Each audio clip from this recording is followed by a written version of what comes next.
আসসালামু আলাইকুম ওরহমতুল্লাহি তাআলা ওয়া বারাকাতুহু। আপনাদের সম্মুখে আসলাম বিশেষ একটি পরীক্ষিত আমল নিয়ে। আমলটি বলার আগে একটি জরুরি কথা বলছি।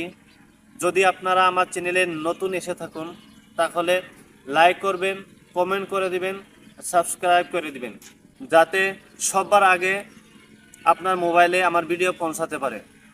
চলুন এবার তদবিরটি আমলটি জেনে নেওয়া হোক। আমলটি একটি নকশা। আমি এর নিয়ম বলে দিচ্ছি যে পাক পবিত্র হয়ে সেই নকশাটি লিখবেন একটি কাগজের টুকরায় জাফরান কালির ধারা। যদি দোকানের লাল কালি দিয়েও লেখেন চলবে, কোনো অসুবিধা নেই, কিন্তু জাফরান কালি হলে সেটা দ্বারা আরও কাম ভালো হয়। আপনারা যদি পারেন জাফরান কালি দিয়েই করবেন, সেটি আরও ফলাফল ভালো হবে।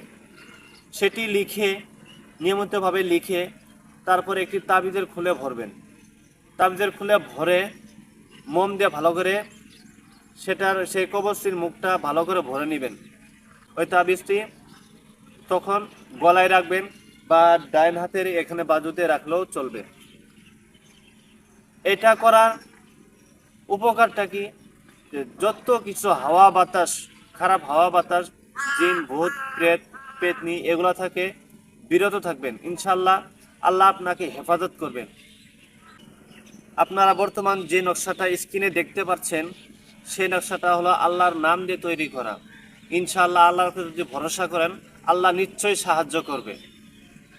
তো এই নকশাটি নিয়মিত হিসাবে আপনারা করবেন, ইনশাআল্লাহ এটার ফলাফল আপনারা নিশ্চয় পাবেন।